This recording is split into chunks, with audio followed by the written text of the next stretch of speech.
Salut la team, alors aujourd'hui c'est une interview un peu particulière, ça change du rallye, on est sur du drift, sur la course de Calmont, c'est la 5e manche Oui, c'est ça. du championnat de France, et je suis avec Nicolas Dufour, qui a été champion de France en 2016. Oui, c'est ça. Bonjour Nicolas, je te laisse te présenter. Donc salut, moi c'est Nicolas Dufour, donc voilà, ça fait maintenant 10 ans que je fais de la compétition en drift, donc au championnat de France de drift et quelques manches européennes. Donc voilà, j'ai décroché le titre en 2016, j'ai été vice-champion de France en 2018. Donc voilà, après on est arrivé à toujours rester dans le top 10 du championnat et voilà, donc maintenant on aligne un peu une nouvelle voiture pour être à armes égales avec nos principales rivaux, donc voilà. C'est ce que j'allais te dire, parle-nous rapidement de cette nouvelle monture que tu as préparée cette année. Ouais. Alors ça fait déjà un moment que tu y travailles. C'est un projet que ça fait 2 ans qu'il a débuté. Donc forcément avec pas mal de problèmes qu'on a pu rencontrer avec les livraisons de pièces, tout ça. Donc c'est compliqué de nos jours de monter une voiture rapidement. Mais bon voilà, donc j'ai quand même décidé de monter cette Toyota GT86 et l'équiper d'un moteur d'M3 E46 passé en turbo, donc intégralement préparé et passé en turbo pour on va dire avoisiner les 700-800 chevaux. Et avoir une auto justement pour qu'elle soit performante sur la planète entière avec dans différents championnats européens, français, donc voilà.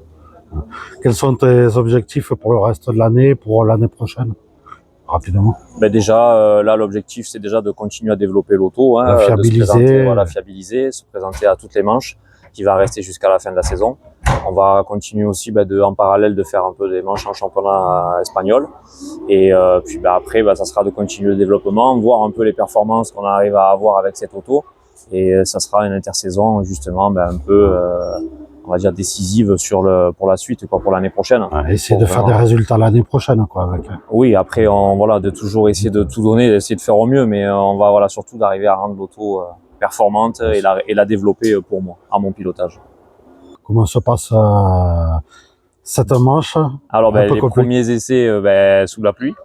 Maintenant on a le soleil, on a du vent, donc c'est bon, la piste a séché.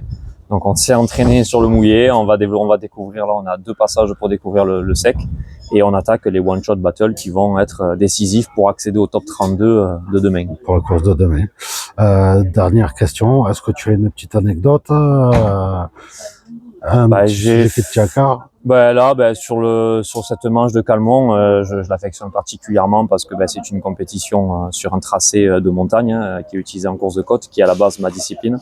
Et je suis arrivé à faire deux podiums déjà sur cette manche que j'affectionne particulièrement. Donc on va quand même essayer de tout donner déjà sur ce one shot battle, et pour accéder au top 32 de demain, c'est déjà l'objectif d'aujourd'hui. Bien sûr.